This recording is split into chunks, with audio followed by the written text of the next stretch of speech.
Ok, estamos de volta então para o Obsolving desse contexto de hoje, o ABC 246. E vou começar fazendo um comentário que realmente eu fiquei satisfeito, né? Porque as duas primeiras questões estão ligadas com geometria, né? Então foi bem legal que o contexto aí do Etcode estar ligado de certa maneira com o nosso tópico de estudo principal. Então tivemos duas questões de geometria abrindo o contexto aí. E outras questões bem interessantes. Aqui foi um contexto que tinha aí novamente técnicas diversas aí, além das duas primeiras geométricas, né? E eu me atrapalhei um bocado aqui até a hora que eu pude ver. E é uma questão curiosa. Eu realmente tenho uma ideia ainda para ver como é que ela passa e me surpreendeu não ter passado, mas eu comento sobre isso mais adiante. Eu nem olhei o ranking depois, eu devo ter caído um bocado, que eu saí, né? Além desse monte de WA que eu tomei. Deixa eu botar rapidamente para vermos todos aqui o ranking ao fim do evento. Aqui é o turista, para quem não conhece ainda. Como sempre, né? Indo muito bem. Ó, em 30 minutos ele resolveu a prova inteira. É uma coisa absurda, né? Um desempenho. Não tomou nenhum WA. Não... Foi, ó, em 44 segundos ele já tinha feito a número 1. Em 3 minutos ele já tinha feito até a C. 5 minutos até a D. E um pouquinho mais. Resolveu tudo. Realmente um desempenho notável, né? Um nível de talento absurdo. Vamos aqui aos brasileiros. Então os brasileiros foram até a questão E, né? Temos aqui os colegas da turma. O Enzo. O Casper também da nossa turma. O Guilherme também. Eu estou aqui, ó. Eu fiz as 3 primeiras. E depois não fiz mais nenhuma. Vamos então comentar as questões aqui na ordem que elas nos foram propostas. Deixa eu abrir aqui a C, a D e também a E. E vamos lá. A primeira questão ela é bem interessante, que é uma questão onde é que você tem 3 pontos que definem um retângulo alinhado aos eixos. Então, os lados, a base e a altura desse retângulo estão aliados aos eixos ordenados. Você tem 3 dos vértices, então é possível deduzir o quarto vértice. Tem algumas maneiras de fazer, eu vou comentar que eu fiz. Aí, alguém, porventura, tiver feito diferente, por favor, se manifeste até para os colegas entenderem outras maneiras de fazer. Mas qual foi a maneira que eu fiz? Eu fiz a ordenação das coordenadas x e a ordenação das coordenadas y. Isso por quê? Como eles são pontos de um retângulo que estão alinhados no eixo, são os vértices, então, dentre esses 3 valores aqui inteiros que representam as coordenadas x, 2 deles vão ser idênticos e um vai ser diferente. Então, porque um lado vai estar, como falta só um vértice, um dos 2 lados ali relativos à altura vai estar completo e o outro vai estar incompleto. Então, o que estiver incompleto vai ter uma coordenada x diferente do lado que é completo, que tem 2 coordenadas x igual. E o mesmo vale para y. Então, para y eu vou ter 2 valores de y iguais e um diferente. Então, se eu pegar o x que é diferente entre os x e o y que é diferente entre os y, vai ser a resposta do meu problema. Então, foi dessa maneira aí que eu procedi para conduzir com a resolução desse exercício aqui, tá certo? Então, use as facilidades que a gente tem no C e no C++, no C++ principalmente para fazer essa questão da ordenação. Cadê aqui? Ah, esse aqui eu tô pegando todo mundo, eu quero só as minhas. Tá aqui, ó. Então, tá aqui, peguei as coordenadas x, botei todos os x em um vetor, todos os y em um vetor, ordenei, escolhi a diferente entre elas e retornei. Alguém fez diferente? Temos sua participação do Thaleson. Oi, Thaleson, bom dia. Oi, bom dia. Eu fiz um pouco diferente essa questão aí. Como, tipo assim, dois valores são sempre iguais, né? E só tem um valor diferente. O Isso. que eu fiz foi calcular o XOR dos valores do X, porque os valores iguais eles se cancelariam, né? Aí fica só o diferente. E a Perfeito, mesma Thaleson. coisa pro Y. Muito, muito bom. Gostei da sua solução, mais eficaz que a minha, tanto em complexidade até como codificação, né? Você deve ter escrito uma coisa dessa Ficou bem natureza. curtinho. Deixa eu só para os colegas que não estão acompanhando aqui. Você deve ter substituído toda essa minha parte aqui por uma coisa assim, ó. Isso aqui tudo vai embora, né? E você bota aqui x1, x2, x3 e a mesma coisa pro y, né? Foi tipo isso. Tipo, eu usei um for pra poder ler os valores, aí eu fiz no Ah, for, entendi. Aí mas você usou a ideia baseado é a nos mesma. índices, né? É, Entendi. Excelente, Thaleson. Muito, muito bom mesmo. Excelente aplicação do short. Para quem não entendeu o que o colega colocou, quando você tem o short entre dois valores iguais, eles dão zero. Então aqui eu tenho dois iguais e um diferente. Os dois iguais, aí, independente de onde eles aparecerem, eles vão ser cancelados porque o short é comutativo, né? Vai restar justamente diferente. Realmente inteligentíssima a solução aí do Thales. Do Thaleson ainda mais curta do que eu já tinha feito, né? Melhor ainda. Excelente participação. Obrigado, Thaleson, pelo complemento e pela dica. Gostei da sua solução e vou lembrar dela em situações semelhantes. Muito boa mesmo. Alguém tentou fazer de outra maneira diferente? Vou lá para o texto do problema. Então tá aí uma questão interessante de geometria aí dentro exatamente do nosso conteúdo, né? Deixa eu avançar então para a questão B. Sempre ficando em aberto, as questões ficarem para trás, se porventura vocês querem participar, ainda continuem aberto, tá, pessoal? Segunda questão também relacionada com geometria. Então, a partir do ponto da origem das coordenadas cartesianas e bidimensionais, 0, 0, você quer mover em direção ao ponto AB. Você vai mover exatamente uma unidade de distância. Então, depois de mover de unidade de distância que o segmento XY aí, cuja distância de x é d. Então ele explica exatamente o que você quer dizer mover nessa distância. Em outras palavras, você vai pegar a origem, vai unir o segmento de reta que termina lá no AB, que isso é, na geometria euclidiana, a distância mínima, e você quer andar uma unidade exata em cima dessa reta, né? Então você pode fazer isso aqui de algumas maneiras, né? Tem umas mais compridas, outras menos compridas, a gente pode discutir aqui. Eu pensei em duas e dentre essas duas implementei uma delas, né? Então o que eu fiz? Essa segmento de reta, deixa eu ver se minha mesa vai funcionar agora. Aquela hora o USB tinha dado problema. Eu tentei ligar ela aqui agora, vamos ver se funciona. Se funcionar, eu vou desenhar que foi mais fácil de ver. Vou pegar aqui. O mouse é muito ruim de desenhar, mas vamos ver. Acho que vai dar certo agora. Depois eu ver qual é essa interferência tem na minha USB aqui. Então, acho que esse aqui desenha segmento de retas. Imagina você está aqui na origem e o ponto de chegada é esse daí. Então, qual é a ideia? Se você pensar nesse triângulo aqui, ele é um triângulo retângulo. Ele vai, deixa eu pegar as linhas de novo aqui. Daqui para cá, fazer 90 graus, esse segmento de reta vai ser um triângulo retângulo, né? E daqui para cá, não fez perfeito não, mas a ideia é essa.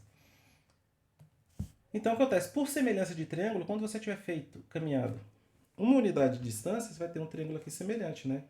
Com a diferença que esse triângulo aqui, a hipotenusa é 1, e os valores x e y que você quer calcular são esses. Então, eles compartilham esse ângulo em comum. Então, eu localizei esse ângulo aí por meio do arco cuja tangente é y dividido por x. Para isso aqui eu usei a tan2 do C++, né? Passando o y e o x como coordenadas. Sabendo o ângulo, o x aqui passa a ser o cateto adjacente de hipotenusa 1, então é o seno de θ. E o y é o cateto oposto, é o cosseno de θ. Então, minha solução era essa, calcular o ângulo, e a partir do ângulo, usando seno e cosseno, calcular x e y, né? Outra coisa que você pode fazer é o vetor posição, que une a origem até AB, é o vetor AB. Esse vetor vai ter um comprimento aí, mas o que a gente quer é um vetor na mesma direção com uma unidade. Então, outra coisa que você poderia fazer, poderia ter implementado também, é calculado o comprimento do vetor, que é a raiz quadrada de a ao quadrado mais b ao quadrado. Aqui você poderia ter usado a função hipotenusa, né? A hipótese, perdão, que de x e y. Tendo esse comprimento aí, você normaliza o vetor. Então, você teria a dividido por L e b dividido L como as coordenadas x e y da sua resposta. Então, isso aqui seria o x e esse seria o y. Duas maneiras semelhantes. Uma usando um ângulo, foi aqui que eu implementei, e aqui usa aí o vetor, né? Porque no fim das contas você tem um vetor ali com um determinado comprimento e você quer uma unidade de distância. O problema ainda te garante que essa distância é inferior a 1, né? Para não ter problema, mas o vetor unitário aí, essa solução do vetor unitário daria certo de toda maneira. Então, aliás, as duas funcionariam independente do comprimento aqui do vetor. Deixa eu mostrar aqui a minha implementação. E se alguém, porventura, seguir algum caminho também que não foi nenhum desses dois, por favor, se manifeste aí para a gente abrir possibilidades para os colegas. E o legal de geometria e competição em geral, né, que geralmente não tem uma maneira só de se fazer as coisas. Então tá aqui, computei o ângulo com a tan2. Então a primeira coordenada é o cosseno, a segunda é o seno. Eu falei ele invertido, né? O cosseno que é o adjacente e o seno que é o oposto. Então tá aí os dois ângulos. Então eu resolvi imprimir aí com uma pressão até desnecessariamente grande, para não ter problema. Temos uma manifestação aqui no chat, o que é?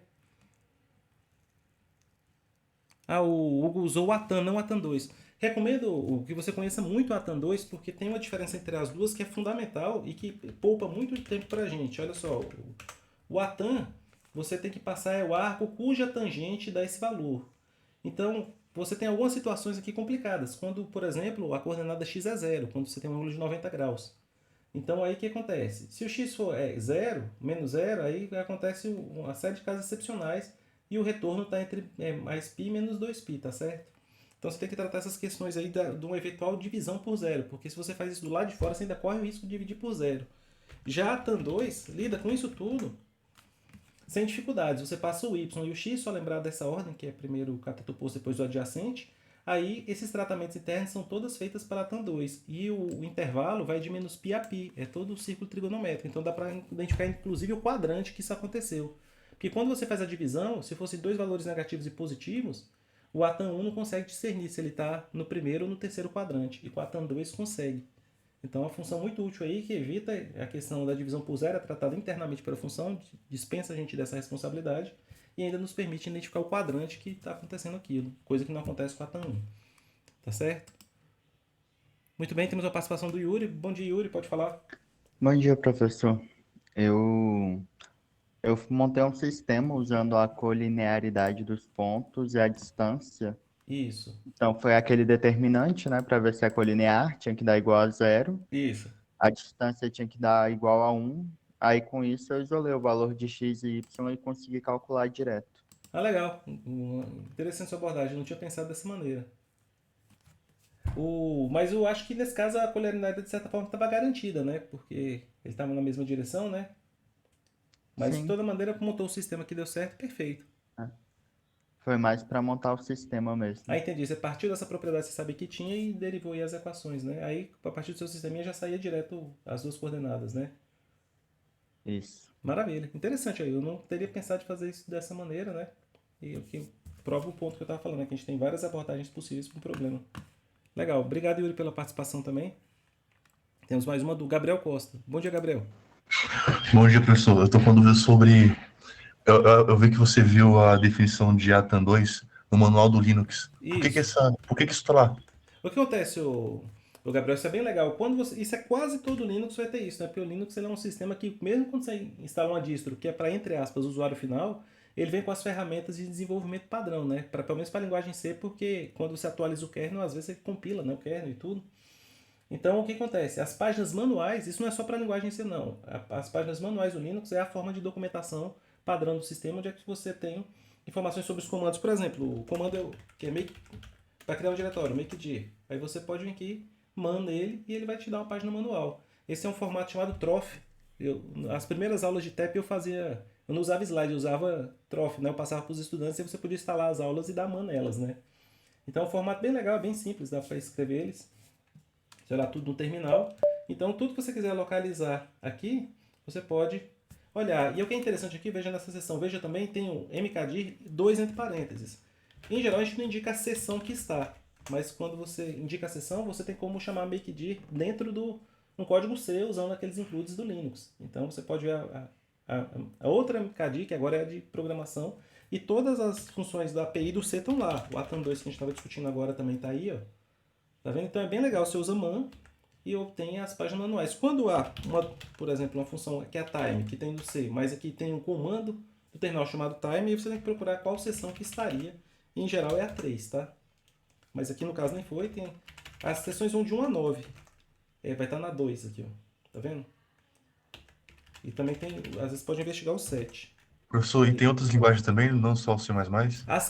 Por default só vem o C, tá? Em termos de linguagem, Gabriel, só vai ter o C. Aí existe uma coisa muito legal que desenvolveram, que é um script, se eu não me engano, agora esqueci a linguagem que ele é escrito, que é o cppman. Aqui, ó, cppman vector. Aí esse você tem que instalar por fora, tá? Mas aí você passa a ter as páginas manuais do C++ também, extraídas. Aí você pode inclusive dizer qual é a fonte. Aqui eu peguei do C++, tá vendo? .com. Você pode pegar também daquele CPP reference que a gente olha de vez em quando. Então você pode instalar a parte. Aí para as outras linguagens você tem isso. Quando você tem uma biblioteca de desenvolvimento, geralmente você tem um pacote doc. E nesse pacote doc, em geral, vem as páginas manuais. Então é bem legal, fica à mão, fácil de consultar, né? E esse cppman aqui eu usei um comando para baixar localmente, porque a versão default dele consulta na web, né? Aí você faz roda um comando e demora um pouquinho, uns 30 minutos, você faz backup de tudo. Aí você passa a consultar offline como está agora, né? Agora eu consulto offline. Então é bem interessante, você está com dúvida aí, você quer olhar quais são os métodos que tem na Kiwi do C++, você dá uma passada rápida lá, ó. Já olha, tem complexidade, e aqui inclusive tem hiperlink, né? Se eu quiser olhar exatamente a sintaxe aqui do push, eu uso o Ctrl e o fecha colchete. Ctrl fecha colchete, tá aí, ó.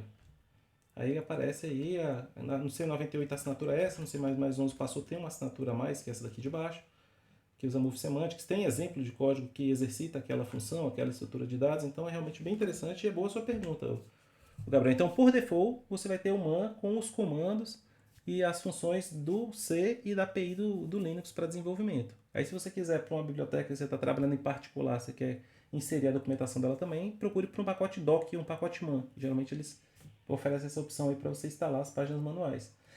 Em relação a Linux, tem até uma documentação mais completa, que é alguns comandos e outras coisas, não, que é o info, né? Que é o info é bem mais elaborada. E agora vem texto, explica tudo com mais calma, é mais elaborado que o man ainda, tá vendo? E naturalmente tem links para você seguir aí se precisar de mais informações.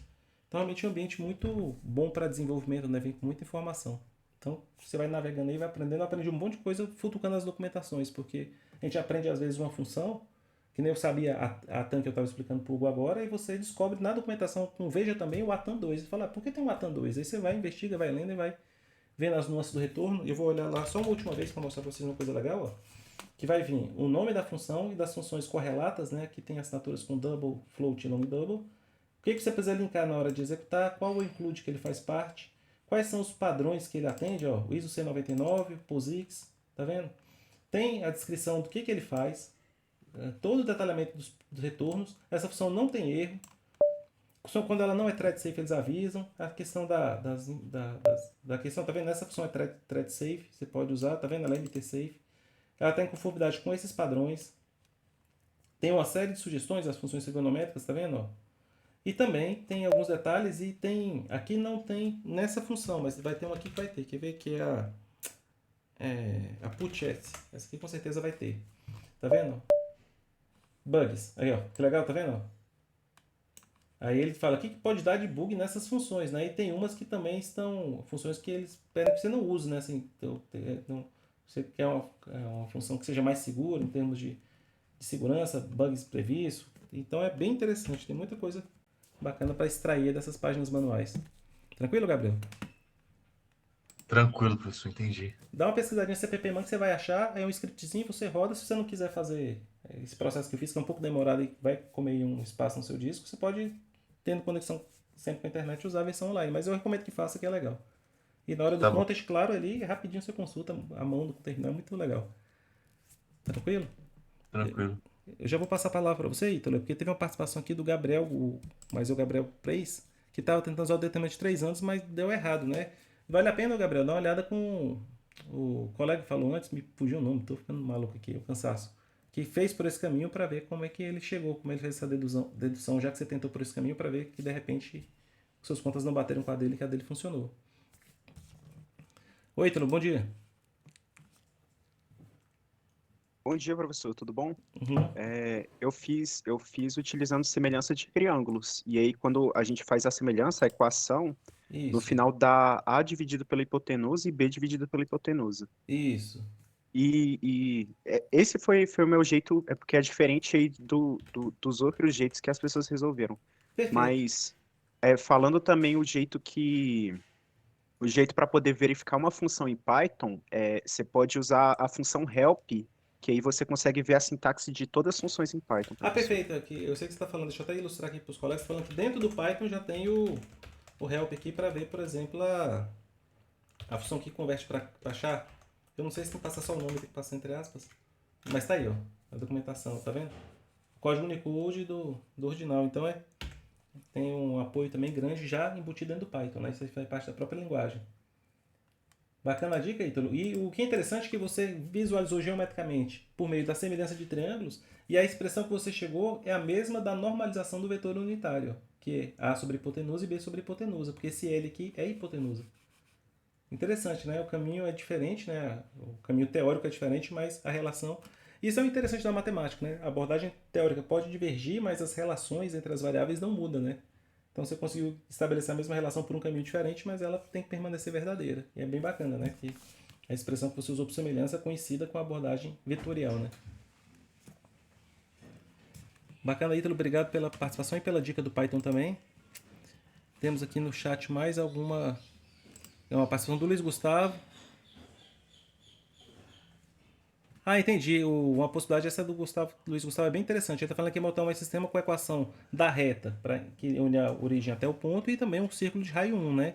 Aí vai ter um cuidado especial com x igual a 0, mas aí tá uma possibilidade interessante. Legal, 5 abordagens diferentes aí, conceituais, para resolver esse problema. E como eu falei, eu fiquei satisfeito, né? Porque não vinha aparecendo com recorrência no Netcode aí questões geométricas e veio logo as duas primeiras, né? Então foi bem legal desse contest, esse caminho, né? Obrigado, pessoal, pelas contribuições todas muito boas. Vamos à questão C dos cupons, né? Então você tem aqui uma loja que tem N itens para vender e o preço de cada item é aí. E você tem K cupons de desconto. Toda vez que você aplica o cupom em um item e você pode usar o mesmo cupom várias vezes no item ou mesmo não usar, o cupom desconta X unidades do preço do valor. Claro que você não pode negativar o valor do item, né? Se você aplicar um cupom num item que é mais barato que o seu cupom, você vai pagar nada, né? Vai pagar 0. Então você tem que minimizar a quantidade de dinheiro que o Takahashi precisa, né? Eu gostei desse problema, que ele é interessante, e os test cases nos ajudam, né? Porque eu cometi um equívoco de implementação aqui e deu erro justamente no teste 3, né? Então dá para você ver o erro que você pode cometer, já corrigir e passar aí o seu aceito. Então a quantidade de itens aqui é 2 vezes 10 à quinta, os cupons, a quantidade e o valor chega a 10 à nona, e os valores dos itens também vão até 10 à nona, então tem que tomar cuidado que o custo mínimo, por exemplo, você tem um único cupom de R$1 só e todos os itens são na casa de 10 à nona, essa soma aí pode extrapolar um inteiro, então você pode tomar um erro de overflow se não tomar cuidado. Então, botando tudo em long, você fica tranquilo. Alguém teve dificuldade com esse problema? Agora, quem está chegando nos mais difíceis, antes de eu dar a solução, quero ver se tivemos tentativas que eventualmente não passaram, né? Alguém tentou e deu errado esse problema? Quer comentar o que tentou fazer para a gente tentar identificar o erro? Aqui, ó, foi o Yuri. Perdão, Yuri, eu tinha esquecido o nome, né? Você detalhou aí o seu passo a passo para o Gabriel. Vamos ver se é o suficiente para ajudar o colega. Obrigado pela contribuição. Alguém tentou a C e não deu certo? Professor, bom dia. Bom dia, quem está falando comigo? É o Luiz. Deixa Ô, eu Luiz, levantar não a mãozinha, apareceu fica mais aqui. fácil. É porque quando... Eu tentei fazer por ordenação simples não, né? Tentei fazer com item a item, só que tava dando TLE. Isso, Aí imaginei qual o tamanho da entrada, né? De 10 isso, chega a ser até 10 à nona, né? No caso. Perdão, até 10 à quinta, com os isso, valores chegando até 10 à nona. isso mesmo. Aí fui tentando, botei um ar, tentei otimizar e tal, e não passou. Quando chegou depois que eu fui ver o editorial, que eu vi a forma mais, Uhum. que tinha forma mais fácil de fazer com É. divisão por módulos, se não me engano. O que acontece? Eu não vi o editorial ainda, né? Como eu falei para vocês, eu saí. Mas o que eu tentei fazer, Luiz? Essas questões aqui, elas são interessantes porque eu já tinha resolvido uma semelhante e sei como é que é a coisa. O que a gente tem que fazer? Para otimizar o uso do cupons, a gente tem que usar de 2 critérios. O primeiro deles, é até o mais fácil da gente pensar, é o seguinte. Se o item é mais caro que o cupom, é um item que vale a pena aplicar o cupom, porque mesmo que eu tenha um item de 100 e um de R$1.000, e eu tenho um único cupom, aplicar em qualquer um dos dois, sendo cupom de 20, é o mesmo resultado, né? Então o erro até comum é você somar os valores dos itens e depois dividir pela quantidade de cupons. Aí dá errado porque essa aplicação depende dos itens, né? Eu posso ter a soma de dois itens quebrados dando o valor de um cupom, só que eu teria que aplicar só em um dos dois, não em ambos, né? Então o primeiro cuidado você tem que fazer isso. Então eu ordenei todos os itens, vim do maior para o menor, aplicando os descontos que fossem integrais. Ou seja, basta dividir, né, divisão inteira, você descobre quantos cupons você pode aplicar naquele item. E descontava esse valor daquele item. E fiz isso para todos os itens. Se você fizer isso, passar em todos os elementos e aplicar, enquanto, claro, se tiver cupons, né? Você aplicar todos os cupons na medida do possível em todos os itens e depois somar os resultados também da WA. E por que também da WA? Porque pode ser que depois que você fizer esse processo, você ainda tenha cupons disponíveis. Porque assim, você usou o desconto máximo de cada um, perfeito, mas os outros itens, ou que restou para pagar, ainda todos eles eram individualmente menores que o cupom, né? Então o que acontece? Aí você tem que pegar esses cupons que te restaram e aplicar agora novamente, agora para cada item que é menor que o cupom, você zera o valor dele. Aí foi o que eu falei no caso 3, o erro que você não pode esquecer, que depois desse processo, como você alterou o valor dos cupons, o valor dos preços por meio dos cupons, pode ser que sua ordenação foi desfeita. Aí você tem que ordenar de novo. Aí para você voltar nos maiores e descontar ali para cada item daquele. Enquanto você tiver cupom, você torna a descontar de novo. Eu fiz um código até desnecessariamente grande para isso, mas é aquela história de sabe que vai dar certo, ele tá com pressa no contest, faz assim, mas dá pra fazer um pouquinho até mais curto do que eu codifiquei. Mas são duas estratégias. Então a primeira se eu conseguir usar um cupom na íntegra, use. Para localizar os melhores candidatos para fazer isso, são os itens de maior valor. Você pode botar aí no set, pode ordenar, escolhe os maiores e aplica os cupons. Restaram ainda cupons, depois de você ter feito todos esses descontos máximos possíveis, bem, então está na hora de eliminar alguns itens. Quais são os candidatos melhores para eliminar, para minimizar o custo? Os de maior valor ainda, depois desse processo. Então, depois de 2 passadas, aí sim você soma os valores restantes e vai ser o valor mínimo, como eu falei. Esse teste 3 acabou me ajudando, porque eu tinha esquecido a segunda ordenação, aí está dando 200 e pouco, aí quando eu apliquei a segunda ordenação, aí corretamente passou. Alguém fez diferente?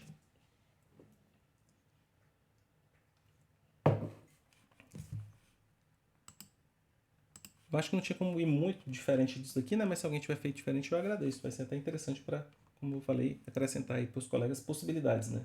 Depois eu vou olhar o editorial, pelo que o Luiz Gustavo falou, deve ter alguma coisa um pouquinho diferente do que eu fiz. Eu vou olhar lá até para aprender. Tranquilo? Essa questão D aqui, se alguém quiser falar sobre a senha, se manifeste, eu chamo. Eu gostei das questões de enunciados muito curtos, né? Bem interessantes. Eu olhei essa expressão aqui e imaginei que ela podia ter 2 origens possíveis, né? A primeira origem possível que ela vem, que me remeteu isso daqui, ó, deixa eu até escrever. Eu não fiz essa questão, mas eu vou mostrar para vocês o que eu pensei, por que eu parei e por que eu não voltei. Primeira, essa expressão aqui, ó, a ao cubo mais a ao quadrado b mais b ao quadrado mais b, imediatamente me remeteu a essa expressão, a mais b ao cubo, que é a ao cubo mais 3 vezes a ao quadrado mais 3ab ao quadrado mais b ao cubo. Isso aqui é o x. Então veja que é bem parecido. Descontando o x de AB, o a mais b ao cubo menos x, vai restar 2a ao quadrado, b mais 2ab ao quadrado. Então o x seria isso daí, né? Esse cubo seria o número elevado ao cubo, menos 2ab em evidência, a mais b. Então isso aqui seria um primeiro ponto de partida que talvez desse para resolver esse problema. Então, partindo de um cubo maior ou igual que n, eu poderia usar alguma estratégia aqui de busca binária, fixando o a para produzir o cubo e depois ir variando o b, e vendo qual é o melhor b para se aproximar de n, só que eu ainda não tinha terminado de pensar, pelo menos naquele momento, bem, até quando eu tenho que testar esses cubos aqui, né? Mas era um caminho. Outro caminho que eu podia partir é que o x, tendo essa expressão aqui, ó, ao quadrado b, b ao quadrado mais b ao cubo, ele poderia ser reescrito da seguinte forma, porque esse x aí faz parte da expansão de a quarta menos b a quarta, que é a menos b vezes justamente o x. Então, o x é a quarta menos b a quarta dividido por a menos b. Quando b é igual a zero, vai dar zero aqui, vai dar justamente x ao cubo, então essa relação com o cubo novamente aparece. Eu vi essas duas expansões, mas não consegui provar de cá. Essa primeira eu não sabia qual seria o ponto ideal. Eu sei que o ponto limítrofe lá, que é 10 a 18, se eu uso 10 a sexta, ele é um cubo que vai majorar lá. Mas eu não tinha certeza se às vezes eu precisava passar um pouco ou não, eu tinha que pensar um pouco melhor. E aqui poderia ter um problema de overflow. Aí eu falei, eu não vou ficar batendo cabeça com essas duas expressões agora, que eu posso perder tempo no contas e saber fazer a próxima. Saltei a D, fui para E e fiquei lá quebrando a cara, eu já falo sobre a E. E não voltei para fazer a D, mas eu vi que o Casp e o Enzo fizeram. Se vocês quiserem se manifestar aí para dar aí a solução de vocês para os colegas. Deixa eu ver se vocês estão aqui comigo ainda. O Enzo está aqui ainda. Bom dia, Enzo. O Casp está aqui também, o Felipe está aqui também. Oi, Felipe, bom dia.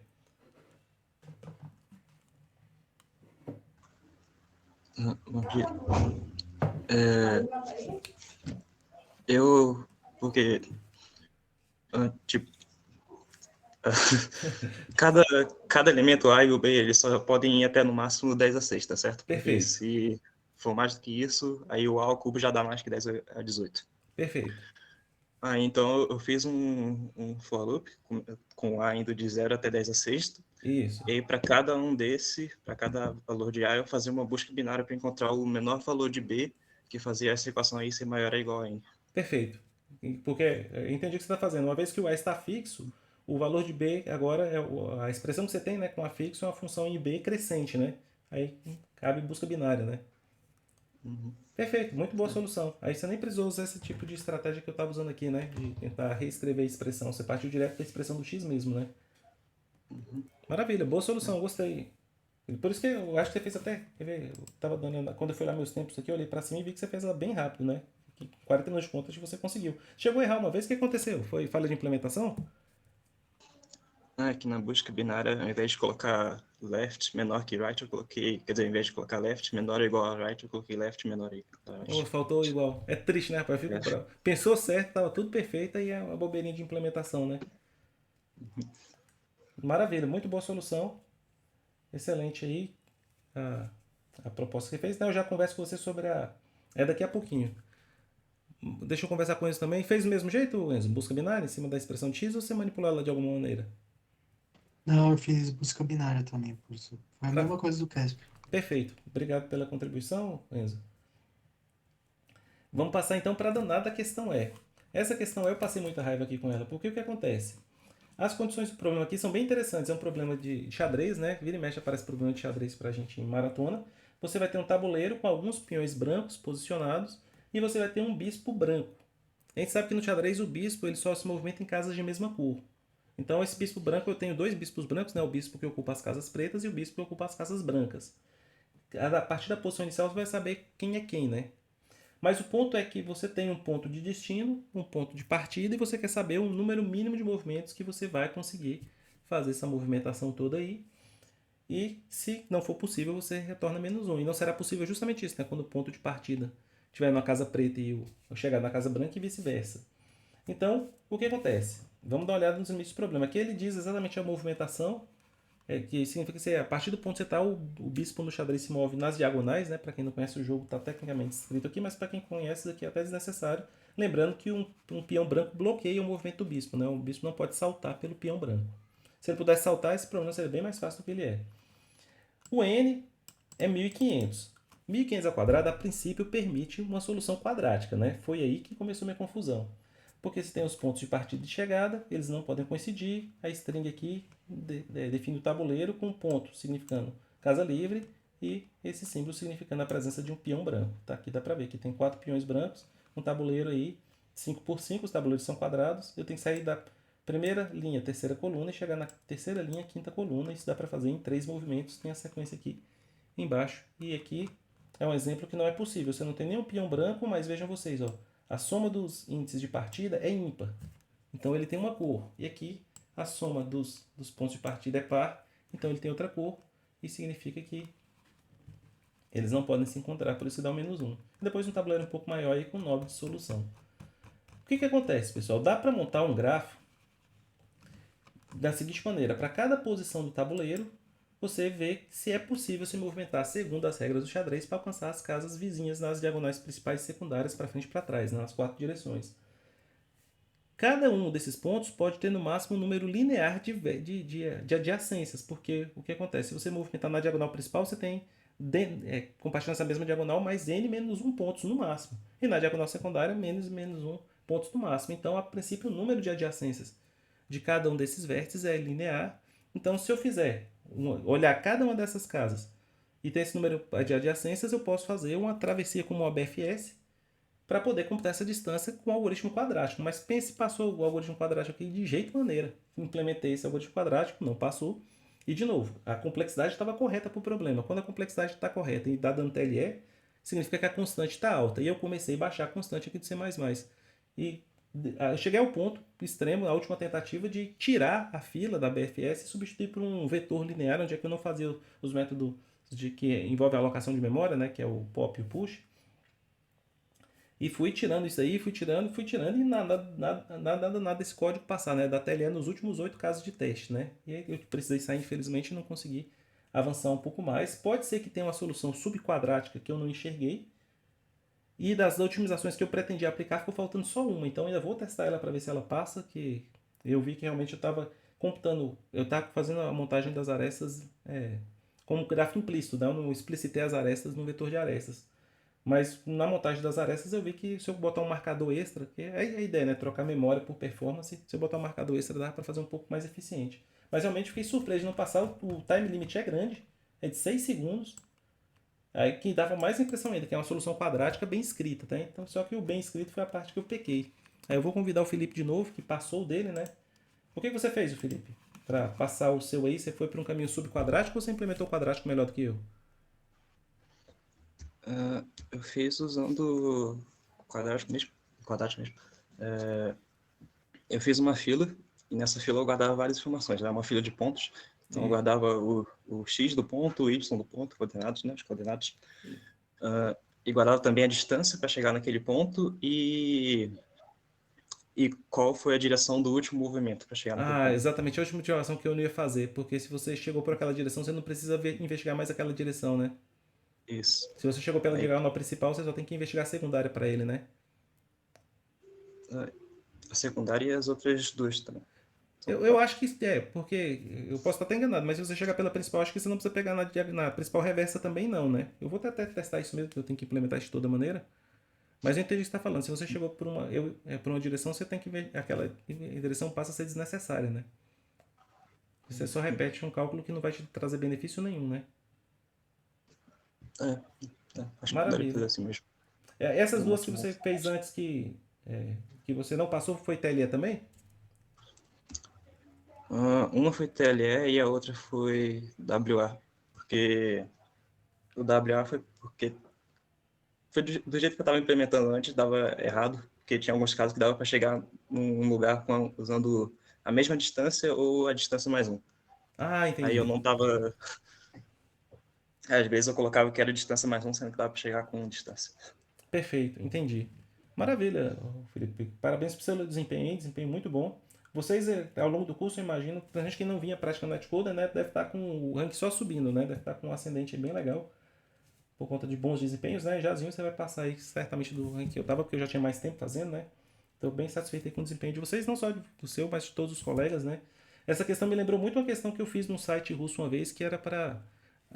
Você sabia claramente que era para usar uma Max Hip, né, para resolver, mas só passou do TLE quando eu implementei a Hip e ainda com otimizações, né? Era um problema que era assim, era fácil entender, você sabia o que tinha que fazer, mas tinha que cortar as constantes enquanto era possível, né?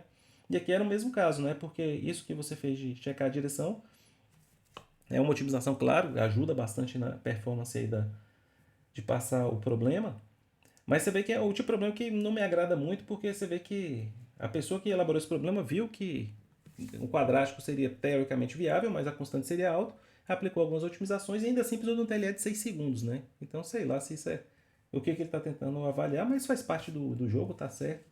Parabéns para quem conseguiu fazer isso aí rapidamente como você e os demais colegas.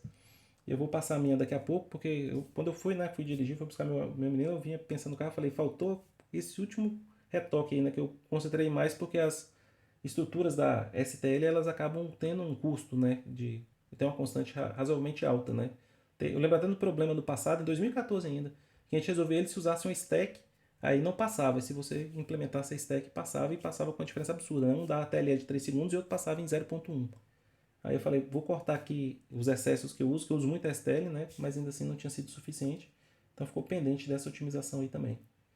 Maravilha. A F me pareceu que não era um problema difícil, mas eu corri o olho muito rapidamente no enunciado, eu nem cheguei a entender plenamente o problema. Eu falei, não vou dispersar, eu já tenho duas para trás, aí deixei ela para ler depois.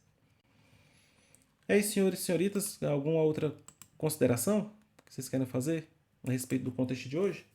Eu vou acertar essas minhas últimas duas soluções. Aqui eu não fiz, aqui eu errei e boto para vocês aqui no Teams o mais breve possível. Vou reforçar aqui os dois recados do comecinho do nosso encontro. Temos o Google Code Jam, temos a tarde aí que vocês puderem resolver alguns minutos essa tarde para fazer. Já conseguiu fazer, Felipe? Enzo, já fizeram os 30 pontos? Já. Já está garantido já, né? Maravilha, eu nem olhei ainda, vou abrir mais tarde aí. E acompanhar nossos amigos, né? Tanto do Campus da Cerveira quanto do Gama, que vão estar nos representando lá na Maratona hoje à tarde. Vai ser transmitido no YouTube da Maratona. Então, convido todos aí a participarem, a prestigiarem nossos amigos aí. Torcer aí por um bom desempenho da Universidade de Brasília como um todo. E na semana que vem a gente finaliza a parte teórica do nosso curso. Vamos abrir a última lista na semana que vem. Então, a gente não vai ter aula no feriado da Páscoa. E assim que acabar o feriado da Páscoa, vai estar encerrada a última lista, aí eu divulgo o ranking definitivo, tá? Que vai dar as pré-menções e na semana seguinte, pós-feriado, a gente já faz a prova de número 1, tá certo? Todo mundo está habilitado para fazer a prova 1 e quem tiver já querendo melhorar a menção, já ter essa garantia de ter uma menção mais, por favor, atente aí às questões da lista, ainda dá tempo de fazer os 25% e você garantir a sua participação também no menção mais. Temos a participação do João Lucas. Bom dia, João, pode falar. Opa, bom dia, professor. É que eu tava dando uma analisada nos rankings e eu Isso. não tava achando meu nome. Isso. Aí, eu acho, pode ser por causa, tipo, do e-mail que eu cadastrei, não é igual da UNB. O que acontece, João Lucas? Existem dois cenários que você pode não estar achando seu negócio. Um é você ter preenchido o formulário do Google que eu te passei e o seu login do Etcoder ou do Codeforce está errado. Aí realmente eu não acho. Aí, nesse caso, eu peço que você passe no chat para mim aí, na mensagem privada, o seu ID no Codeforces e no Etcoder, tá? Tá bom. Porque a matrícula, a princípio, eu derivo daquele formulário. Você preencheu o formulário do Google, não preencheu? Que eu passei Aham. no curso? Então é isso. Você me passa esses dois aí que eu corrijo. E na próxima vez que eu divulgar o ranking já com esse contest de hoje, vai aparecer seu nome. Tá bom. Maravilha? Perfeito. Maravilha. Senhores, muito, mais uma vez, obrigado aí pela essa companhia de vocês em mais um sábado de estudos aí, que está sendo benéfico para nós todos, né? Para mim tem sido muito bom, porque eu voltei a fazer contexto oficial, não estava tendo tempo de fazer, né? Então tem sido uma oportunidade muito boa. Vendo que eu continuo ainda com o mesmo problema, né? De ter ideias boas, mas implementar mal. Aí vejamos aí mais um exemplo aí que eu implementei mal. Quando eu tivesse implementado com um pouco mais de carinho aí, de atenção, poderia ter passado, mas é bom, faz parte do estudo. A gente vai identificando as nossas potencialidades e também as nossas fraquezas e trabalhando aí para dirimir essas dificuldades para melhorar o desempenho. E eu vou botar esse material todo aí, como eu já falei para vocês, os vídeos também, e agradecer a compreensão aí pelo pequeno transtorno que tivemos hoje, né, que atrapalhou um pouquinho aí a nossa retomada aí, mas agradeço mais uma vez aí a compreensão de vocês. Muito obrigado, pessoal, um bom fim de semana, nos vemos no próximo sábado.